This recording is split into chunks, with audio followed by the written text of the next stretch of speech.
తిరుపతి పద్మావతి కళ్యాణ మండపంలో double murder కలకలం రేపింది. కత్తిపోట్లకు గురై ఇద్దరు వ్యక్తులు మృతి చెందారు. జంట హత్యల్లో నిందితులు ఏర్పేడు మండలం జంగాలపల్లికి చెందిన వ్యక్తులుగా పోలీసులు గుర్తించారు. తిరుమలలో పనిచేసే సంపూర్ణమ్మ కుమార్తెకు సునీల్ అనే వ్యక్తికి వివాహమైంది. కొద్ది నెలల క్రితం కారణం చెప్పకుండా భార్యను సునీల్ వదిలేశాడు.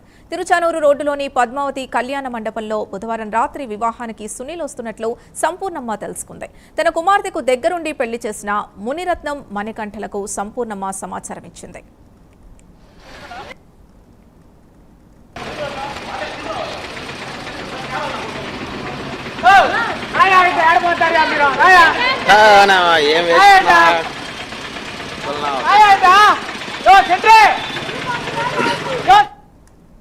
పెళ్లి మండపంలో సునీల్తో మృతులు మునిరత్నం మణికంఠ మాట్లాడారు. సంపూర్ణమ్మ కుమార్తెను వదిలేయడంపై సునీల్ ని గట్టిగా మృతులు ప్రశ్నించారు. ఇంతలో అక్కడికి సునీల్ తమ్ముడు, అక్క బంధువులు చేరుకున్నారు. నలుగురితో కలిసిన మునిరత్నం మణికంఠలపై కత్తులతో దాడికి దిగారు.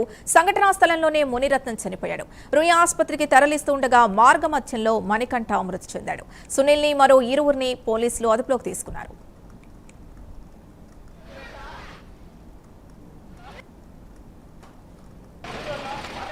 మరింత సమాచారం మా కరెస్పాండెంట్ రవివర్మ అందిస్తారు. రవివర్మ, అసలు ఏం జరిగింది? జంట హత్యలకు గల కారణాలేంటి? పోలీసులు ఏమంటున్నారు? ఏ సింధు రాత్రి ఉన్న పలంగా పద్మావతి కళ్యాణ మండపంలో అంటే నిత్యం శ్రీవారి టీటీడీ ఆధ్వర్యంలో నడుస్తున్నటువంటి టీటీడీ కళ్యాణ మండపం ఉన్నటువంటి పద్మావతి కళ్యాణ మండపం వద్ద ఒకవైపు పెళ్లి సంబరాలు జరుగుతున్న నేపథ్యంలోనే మరోవైపు అదే ప్రాంతంలో జంట హత్యలు ఇద్దరు హత్యకు గురైనటువంటి ఘటన చోటు చేసుకున్నది. ముఖ్యంగా తిరుమలకు చెందినటువంటి సంపూర్ణమ్మ ఒక 4 ఏళ్ల క్రితం సునీల్ అని ఏర్పడి చెందినటువంటి సునీల్ అనే అతనితో తన కుమార్తెనిచ్చి వివాహం అయితే చేసింది. అయితే వారికి ఆ దంపతులకు 2 పిల్లలు కూడా ఉన్నారు. అయితే ఈ నిష్కారణంగా ఎలాంటి కారణాలు లేకుండా సునీల్ అనే అతను తన భార్యను విడిచిపెట్టడమే కాకుండా అమ్మగారింటికి పంపించేసినటువంటి ఘటన చోటు చేసుకుంది. ఈ క్రమంలోనే సంపూర్ణమ్మ పదే అల్లుడు అయినటువంటి సునీల్ ని ప్రాధాయపడము, కాపురానికి తీసుకెళ్ళమని చెప్పేసి విజ్ఞప్తి చేయడం ఇలాంటి సంఘటనలు జరుగుతూ ఉంది. అయితే సునీల్ తన భార్యను కాపురానికి తీసుకునేందుకు ఇష్టపడకపోవడంతోనే ఇలాంటి కారణాలు ప్రధానంగా కుటుంబ కలహాల కారణంగా భావిస్తున్నారు పోలీసులు. అయితే నిన్న రాత్రి జరిగినటువంటి ఘటన నేపథ్యంలో సునీల్ బంధువులు అంటే సంపూర్ణమ్మ సునీల్ ఇద్దరు బంధువులే వాళ్ళకు సంబంధించినటువంటి పెళ్లి తంతు జరుగుతూ ఉంది పద్మావతి మండపంలో.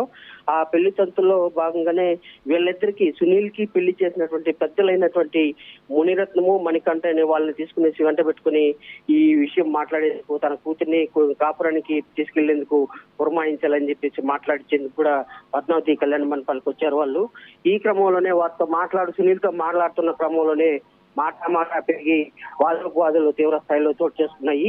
అదే సమయంలోనే సునీల్ తమ్ముడు అలాగే సునీల్ బంధువులు వాళ్ళందరూ కూడా ఘటనా స్థలానికి చేరుకుని వాదోపవాదాలు జరుగుతున్న క్రమంలోనే ఒక్కసారిగా సునీల్ తమ్ముడు అయినటువంటి అతను మణికంఠ మీద అలాగే మునిరత్నం మీద దాడులకు పాల్పడ్డాడు.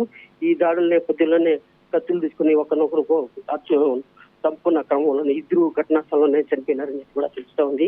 అయితే ఇది ఇలా ఉండగా పోలీసులు అయితే ఘటనా స్థలంలో చేరుకున్నటువంటి మణికంఠను ఆసుపత్రికి అయితే తరలించారు. హాస్పిటల్ తరలించిన క్రమంలోనే అతని దారిలోనే చనిపోయినట్టు కూడా పోలీసులు నిర్ధారించారు. అయితే కేసు నమోదు చేసి చెప్తున్నారు. కారణాలైనటువంటి సునీల్ అతని బంధువులను కూడా అదుపులోకి తీసుకుని విచారిస్తూ వస్తున్నారు.